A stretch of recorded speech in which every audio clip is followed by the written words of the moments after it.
गुरुवार को बिहार श्रमजीवी पत्रकार यूनियन की ओर से सन्मार्ग के पत्रकार जय कुमार झा एवं हिंदुस्तान के फीचर एडिटर अवधेश प्रीत जी का श्रद्धांजलि समारोह का आयोजन किया गया, जिसमें उनके आत्मा को शांति के लिए 2 मिनट मौन भी रखा गया। इस मौके पर सवर्ण आयोग के अध्यक्ष महाचंद्र प्रसाद सिंह और बिहार राज्य धार्मिक न्यास परिषद के अध्यक्ष प्रोफेसर रणवीर नंदन ने श्रद्धा सुमन अर्पित करते हुए कहा कि इन दोनों पत्रकारों ने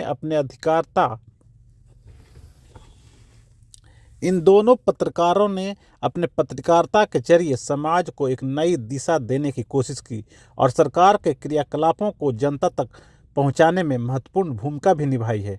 उनके किए कार्यों को कभी भुलाया नहीं जा सकता। हम उनके परिवारजनों के प्रति गहरी संवेदना प्रकट करते हैं। इस मौके पर कई पटना के वरिष्ठ पत्रकार और अन्य समाजसेवी भी मौजूद रहे। बहुत श्रद्धांजलि है और मुझे आज से 15 वर्ष पहले याद आ रहा है कि 2 व्यक्ति जोड़ी बनाकर हमारे यहाँ आते थे।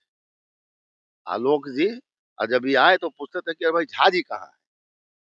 तो ना भैया तुरंत आ रहे हैं झा जी। बड़ा आत्मीय लगाव था और ऐसा-वैसा लगाव नहीं था। जब भी आते थे हमारे आवास पर घंटों बैठते थे और नॉन वेज के भी बड़ा शौकीन थे।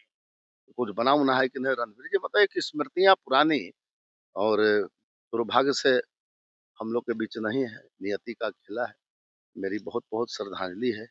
उसी प्रकार अवधेश प्रीत जी और मैं जानता हूँ, सर ने कहा कि पत्रकारों का जीवन बड़ा कष्टमय होता है। तो मैं उसको मानता हूँ, जो पुलिस मैनुअल की ड्यूटी होती है 24 आवर्स, तो उस पुलिस मैनुअल से भी कड़ी ड्यूटी पत्रकारों की होती है। और कहीं कोई घटना होती है, तो सबसे पहले आपको संवाद जो है, वहीं से आपको मिलता है। तब जाकर सारा तंत्र जो है, वह मतलब सक्रिय होता है।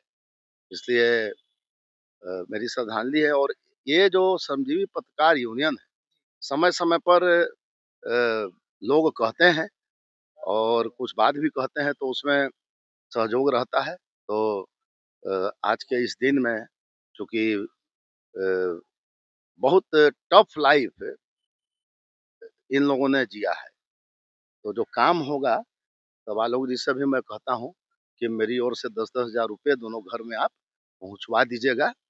हमसे ले लेंगे आलोक जी, पहुँचा देंगे और हम लोग यही कुछ छोटा-मोटा सहयोग कर सकते हैं, जिससे कि एक अपने मन में भी सैटिस्फैक्शन रहे कि व्यक्ति नहीं है, लेकिन उसके प्रति जो है संवेदना है।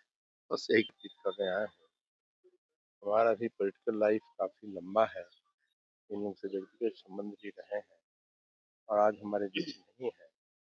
और मैंने कहा भी बहुत कठिन लाइफ खास करके पत्रकार बंधुओं का होता है। कब कहाँ फंसेंगे ये बात जवाबदेही यदि सच्चे ढंग से पत्रकार निभाते हैं, उनको रिस्क भी काफ़ी है। सरकार के स्तर पर भी कई बार हम लोगों ने प्रयास किया कि पत्रकारों को एक सुविधा होनी चाहिए, सुरक्षा की व्यवस्था होनी चाहिए।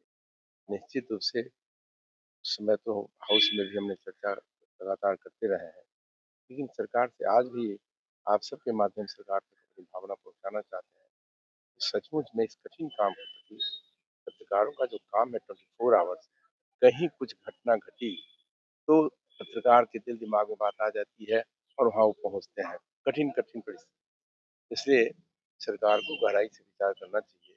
आज इन दोनों महानुभावों के प्रति श्रद्धांजलि अर्पित करते हैं और सरकार से आग्रह करते हैं कि निश्चित रूप से एक गहराई से विचार सरकार को करनी चाहिए। सरकार का जो कठिन और खास करके हम समझते हैं कि जो कभी-कभी तो बहुत बड़ा रिस्क आप सबको लेना पड़ता है, पत्रकारों को लेना पड़ता है। निश्चित रूप से विशेष परिस्थिति में सरकार को कई बार हम सब दिखते भी रहे हैं, कहते भी रही हैं, लेकिन रिजल्ट अभी तक नहीं हुआ है। हम भी कोशिश करेंगे, उनके परिवार तक नहीं पहुँच पाए हैं, परिवार तक पहुँचेंगे, क्या स्थिति है उनकी, तो कहीं न कहीं किसी परिस्थिति में हम सहयोग करने का प्रयास करेंगे। क्या परिवार चाहता है, किस रूप में सहयोग चाहता है। हाँ। हुँ। हालाँकि आप लोगों के प्रयास से सरकार ने सुनी भी है और कुछ पेंशन की राशि दी जा रही है। लेकिन फिर इसमें जो नियमावली बनी है, वो बहुत ही क्लिष्ट है।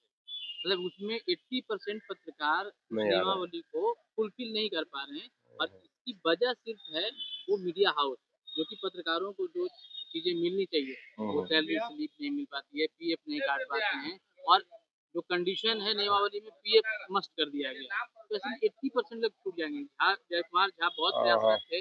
2 महीना 1 साल पहले इन्होंने आवेदन दिया था। इनका पेंशन इसलिए नहीं बना कि वो पीएफ इनका नहीं कटा था, नहीं तो आज कम से कम इनकी पत्नी को एक जो फैमिली पेंशन होता है वो ज़रूर मिलता। इस पर सर आप लोग थोड़ा-सा हाँ, ध्यान नहीं, दें ये कि जो है हम आपसे आग्रह करेंगे कि जो आप बता रहे हैं, एक आपकी ओर से एक लिखित भी आ जाए, हमें आप दें, तो ये कठिनाई है, कई जगह से बातें आई है, कि जब सरकार ने नियम बना दिया, कानून बना दिया, तो करीब ईज़िली सबको ये अवेलेबल हो जाए, उनको मिल जाए, ये बातें होनी चाहिए। किस पॉइंट पर कठिनाई महसूस कर रहे हैं आप सब, उसको एक लिखित भी दे देंगे। और अभी मैं देखा हूँ आपका ये बिहार समिति पत्रकार यूनियन का एक बार और हम आए थे, तो बड़ा दुर्दशा है। ये सरकारी बिल्डिंग है, सरकारी ज़मीन है, बिल्डिंग शायद आप लोग बनाए होंगे या पता नहीं क्या कैसे बनाए, तो बहुत रद्दी हालत में है।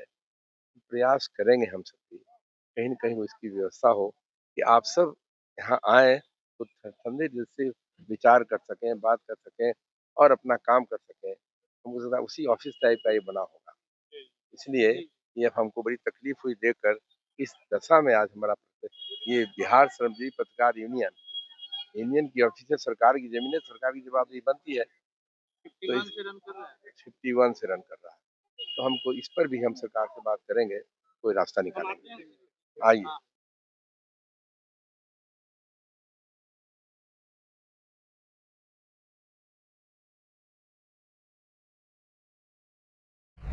अगर आपको ये खबर अच्छी लगी तो चैनल को सब्सक्राइब करना नहीं भूलें और बेल आइकन जरूर दबाएं।